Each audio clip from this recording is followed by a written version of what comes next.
Okay, so left to right, -4 to the 1.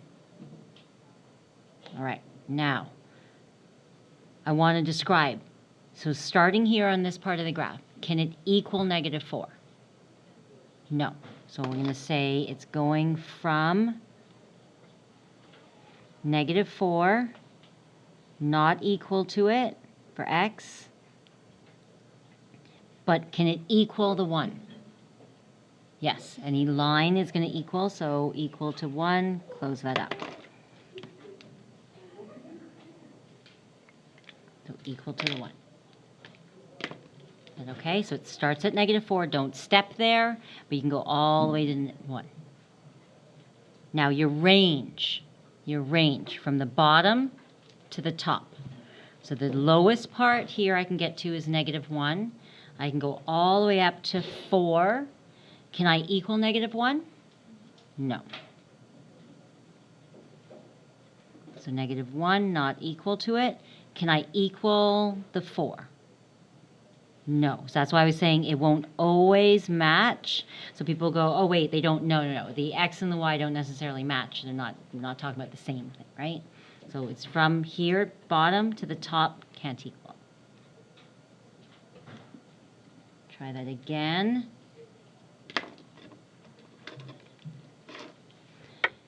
Here. Left to right on this graph. Is there a left bound? No, I can't stop it because it's got the arrow. It's going to keep going left. So forever on the left. Now think of this whole thing. So if you're talking about this graph left to right, you go, well, it keeps going here forever. It starts here at the 2, right? Starts here at the 2, goes through here. Is there a connection here at the -2?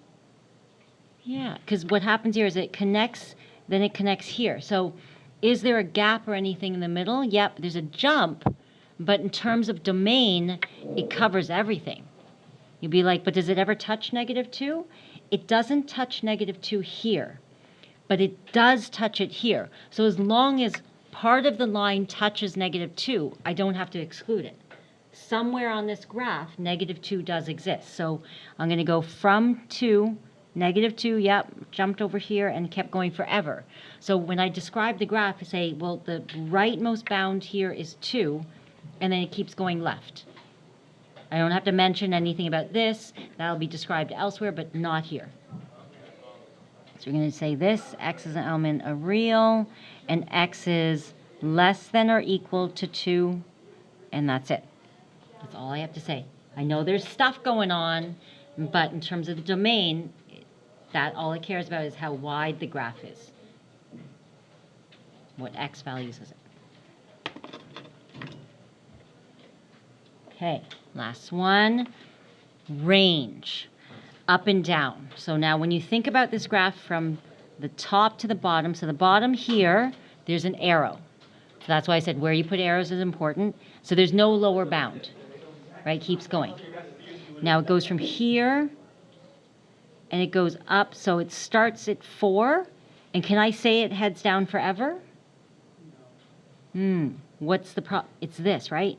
Nowhere does it equal there. So it starts at 4, it heads down to 3, and then there's a giant gap where none of the graph ever exists. Like if I wanted to, I could just cut that out with a pair of scissors. So if you can cut it and take it out, then that means that you have to explain that it started here, head down, nothing happened, and then it jumped to the 1.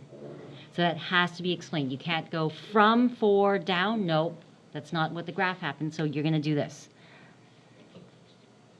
Y is an element of real.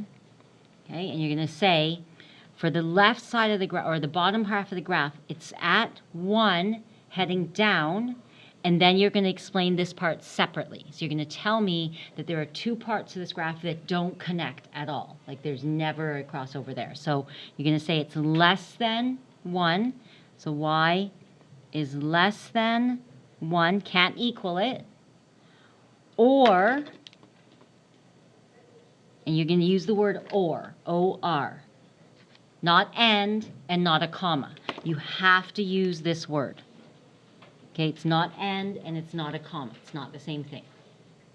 So it has to be or, and let's see, or and you're going to say that y, what would you say for this part of the graph? So think of this like as a separate part of the graph. Yeah. Greater than 3 and smaller than 4. Yeah, it's bound on both sides, right? There's 2 dots there on both sides, so it's going to stop. So it's going to say, so this should go horizontally, but I ran out of room. So if you run out of room, just go under, and we're going to go from 3 and to 4. That should be one line, but I ran out of room, so just write it out. And notice my equal signs and not equal signs. So here, this was less than, and this has got the equal signs here. So you've got to watch out where you put equals and where you don't. It does change your answer, and it's right or wrong, right? So once you start putting equal signs and not equal signs, you're making it right versus wrong. Any questions? Okay, so now's the time where you have to process this and try it yourself. So on the next pages,